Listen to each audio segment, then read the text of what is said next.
Hello again. This is the video for how to solve the problems that I assigned your class from lesson 92, I think it is. Oops, I got the wrong book. I'm gonna grab my book. So from lesson 92, okay, we're starting with number 3. Number 3 says if the sum of three numbers is 144, what is the average of the three numbers? Well, when we are dealing with an average problem, the average is the answer to a division problem, okay? Now, typically when we do an average problem, we add all of our numbers and then divide by how many numbers we have. Well, in this one, they already told us what adding all the numbers added up to, 144. So we divide by how many numbers they gave us. That will give us our average.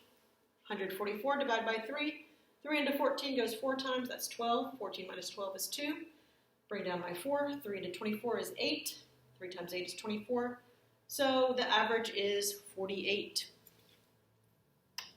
Number 5 says radical 441, or the square root of 441. Well, this is a big number, so I was thinking about what it could be close to, and I was thinking 20 times 20 was 400. So that's a little bit bigger. And then I thought, well, it ends in a 1. And I know that if I multiply a 1 times a 1, I'll get 1 at the end. So maybe try 21. So I did 21 times 21, and that gave me my 441. So the square root of 441 is 21. Number 6, this is one of our order of operations with our exponents now, okay? 2 times 3 squared minus the square root of 9 plus 3 minus 1 quantity cubed. Okay? So parentheses has to come first. So 3 minus 1 is 2, and then I rewrote everything. 2 times 3 squared minus square root of 9 plus 2 cubed. Now I go to the E in my PEMDAS. Here's an exponent here, here's a square root here, here's an exponent here. 3 squared is 9. Radical 9 is 3. 2 cubed is 8. So then I just rewrote everything. 2 times 9 minus 3 plus 8. So now I'm to multiplying and dividing from left to right. So I hit this multiplication first. 2 times 9. 2 times 9 is 18. Rewrite. 18 minus 3 plus 8. Now I add and subtract from left to right. 18 minus 3 is 15 plus 8. Your final answer is 23. Okay, this next one, they want you, this is number 7, to write the formula for perimeter of a rectangle. So I did that. The perimeter of the rectangle is 2 times the length plus 2 times the width. And then they tell us to use 12 inches for the length, 6 inches for the width. So instead of an L, I'm going to use 12 inches. Instead of a W, I'm going to use 6 inches. 2 times 12 inches plus 2 times 6 inches. So I have to do my multiplying before I can add. 2 times 12 is 24. 2 times 6 is 12.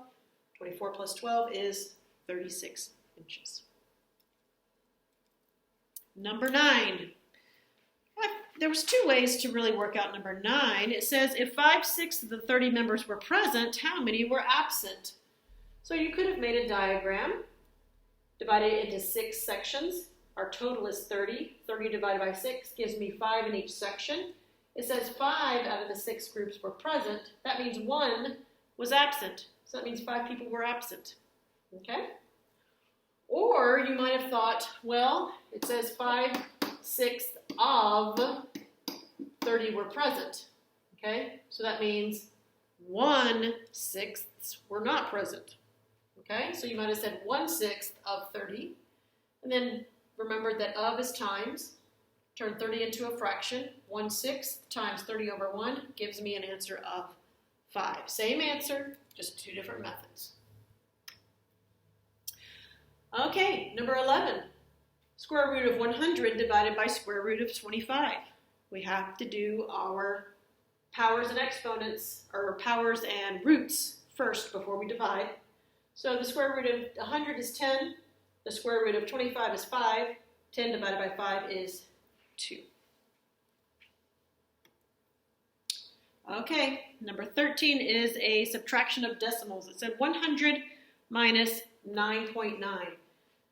My 100 did not have a decimal, so I put a decimal at the end. I gave it another 0 to line up my decimals. Now I can subtract, okay? I need to subtract, but I've got to borrow, okay? So this is a 0, this becomes a 10. I got to keep borrowing. This becomes 9, this becomes 10. Got to keep borrowing. This becomes 9, this becomes 10, okay? Some of you get very fast and you just go slash, slash, slash, slash, slash, and make everything 9s.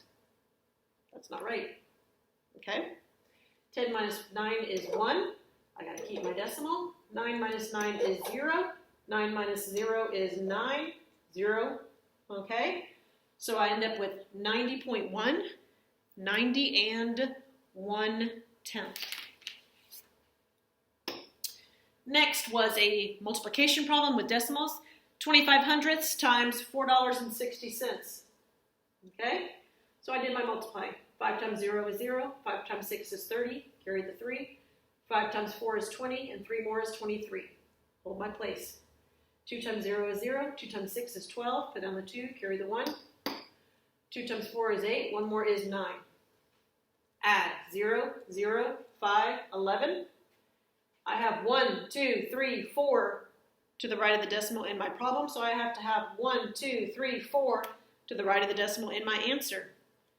Now this is money. I don't show money 1.1500. I don't show money with this many behind the decimal. Okay? So to write my final answer, I just need to have 2 to the right of the decimal.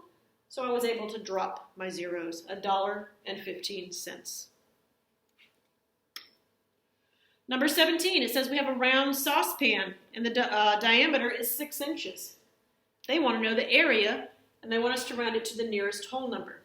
Okay? Well, our formula for area of a circle is area equals pi times the radius squared. Well, they gave me the diameter, so I have to figure out that the radius is 3 inches. So instead of r, I'm going to use 3 inches. 3 inches times 3 inches gives me 9 inches squared. Pi, 3.14 times 9, I get 28.26. Now they wanted us to round to the nearest whole number, so I have 28 inches squared. Next was a proportion. They said 16 is to 10 as what number is to 25? Well, if I have 2 equal fractions, their cross products are also equal. So 10 times W has to be equal to 16 times 25. Well, over here I multiplied 16 times 25 and I got 400. So that means 10 times something has to be equal to 400. If I know the product and one factor, I can divide the product by the factor I know to get the factor I don't know. 400 divided by 10 is 40. Number 23 was an area of a triangle problem. Okay, so they gave us this triangle. They want to know the area. The area of a triangle formula is base times height divided by 2. Remember, your base and your height always have to form a right angle. So they gave us this little diagram here to show us that this has to be the height because this forms a right angle with the base. So base, I'm going to use 8 centimeters. Height, I'm going to use 6 centimeters and then divide by 2. 8 centimeters times 6 centimeters is 48 centimeters squared. Divide by 2 and your answer is 24 centimeters squared. Number 28. It says it gives us the coordinates of a parallelogram. So you should have graphed these coordinates and drawn your parallelogram. And then it asks us to find the area. So the formula for area of a parallelogram is area equals base times height. Your base and your height must form a right angle. So if this is my base, I cannot use this side as my height. So I drew my own height. You could have drawn your height in here. It's the same length, okay? So I counted how many units. 1, 2, 3, 4, 5, 6 units for my base. 1, 2, 3, 4, 5 units for my height. 6 times 5, 30 units square for the area. Last one. 12 centimeters times 8 centimeters. 12 times 8 is 96. Centimeter times centimeter is centimeter squared.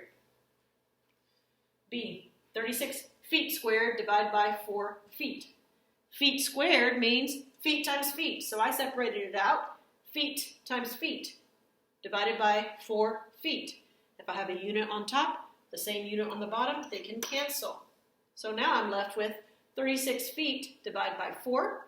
36 divided by 4 is 9, and I still have one of my feet, so the answer is 9 feet. Okay, I hope you did well. Hope you have a great day, and I miss seeing y'all's faces. I don't like teaching to an empty room. Miss you guys. Bye.